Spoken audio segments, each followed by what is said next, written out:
Сәлеметсіңдер ме балалар, бұл 2-ші сынып математика пәні 94-ші сабақ. Сабақтың тақырыбы еселік салыстыруға берілген есептер.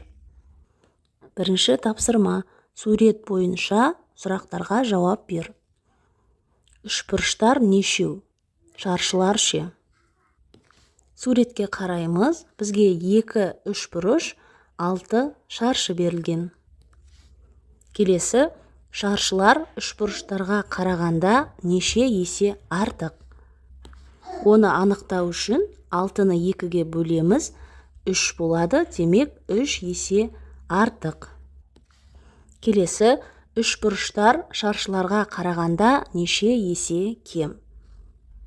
Шаршылар үшбұрыштарға қарағанда 3 есе артық болса, үшбұрыштар шаршыларға қарағанда 3 есе кем болады. Екінші есеп, есепті шығар. Қолөнер бұйымдары көрмесінде 8 жүгаяқ және 16 сандық болды. Көрмеге қойылған сандықтар жүгаяқтарға қарағанда неше есе артық? Есептің шартын құрып аламыз. Жүгаяқ 8, сандық 16. Сандықтар жүгаяқтардан неше есе артық? Оны анықтау үшін 16 сандықты бөлеміз 8-ге. 2 болады. Жауабы, сандықтар жүгаяқтардан 2 есе артық.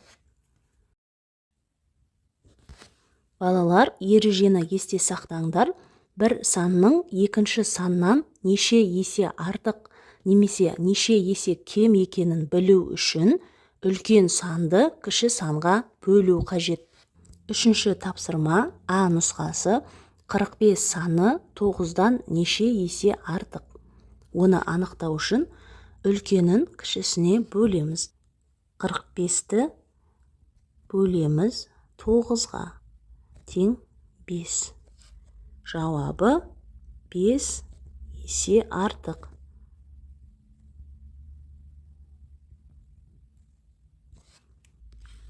Ә нұсқасы.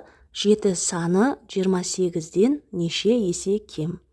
Оны анықтау үшін үлкенін кішісіне бөлеміз. Яғни 28-ді бөлеміз 7-ге, тең 4 болады. Жауабы 4 есе кем. Төртінші есеп, есепті шығар. Дүкенде 15 тостаған және одан 3 есе кем табақ сатылды. Дүкенде неше табақ сатылды? Есептің шарты берілген. Тостаған 15, табақ белгісіз. Бірақ тостағаннан 3 есе кем сатылды. Шешуі, дүкенде неше табақ сатылғанын анықтау үшін 15 тостағанды бөлеміз 3-ке, тең 5 болады. Жауабы, дүкенде 5 табақ сатылды. 5-ші тапсырма. Кесіндінің ұзындығын өлше. Ұзындығы осы кесіндінің ұзындығынан 2 есе кем кесінді сыз. Кесіндінің ұзындығын өлшедік. Ол 8 сантиметр болды. Осы кесіндінің ұзындығынан 2 есе кем кесінді сызу үшін 8-ді 2-ге бөлеміз. 4 сантиметр болады. Демек, дәптерімізге 4 сантиметрлік кесінді сызамыз. 6-шы тапсырма. Кесте бойынша теңдеулер құр. Оларды шеш. Бірінші жақшаның ішін орындаймыз. 54-тен 29-ды азайтамыз. 25 болады. Азайту x тең 17-ге. X-ті табамыз. X тең 25-тен 17-ні азайтамыз. X тең 8-ге. Орнына қойып тексереміз.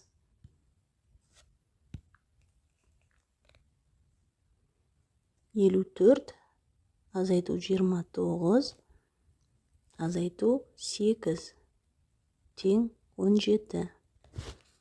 54-тен 29-ды азайтқанда 25, 25-тен 8-ді азайтқанда 17 болады. Тең 17. Келесі теңдеу x азайту жақша ішінде 91 азайту 37 тең 19. X-ті жазамыз.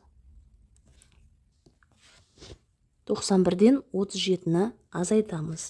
54 болады. Тең 19. X-ті табамыз. 19-ға қосамыз 54-ті. X тең 73. Орнына қойып тексереміз.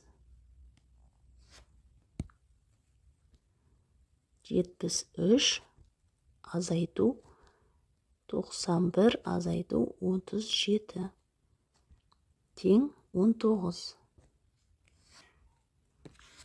91-ден 37-ні азайтқанда 54, 73-тен 54-ті азайтқанда 19 болады. Тең 19. Жетінші тапсырма мысалдарды шығар. Бірінші есепте бірінші амал жақшаның іші орындалады. Екінші азайту амалы. 39-ға 23-ті қосамыз.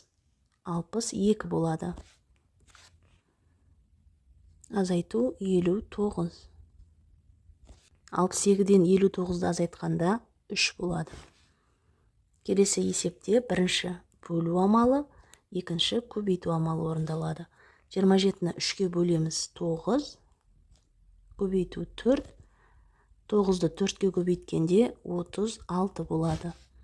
Келесі есепте бірінші көбейту амалы, екінші азайту амалы орындалады. 50-ді 2-ге көбейтеміз 100, азайту 99. 100-ден 99 азайтамыз 1 болады.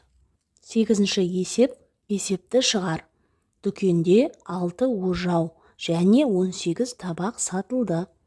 Дүкенде ожауға қарағанда табақ неше есе артық сатылды. Есептің шартын құрып аламыз. Ожау 6, табақ 18.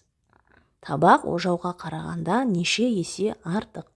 Оны анықтау үшін үлкенін кішісіне бөлеміз. Яғни 18-ді бөлеміз 6-ға. Тең 3. Жауабы табақ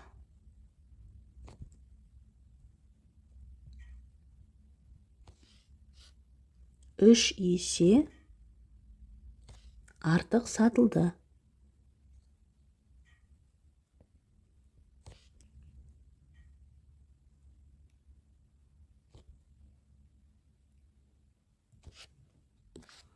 Балалар, осымен бүгінгі сабақ аяқталды. Сабақ түсінікті болса, міндетті түрде осы видеоға лайк басып, каналға тіркеліп алуды ұмытпаңдар. Келесі сабақтарда кездескенше.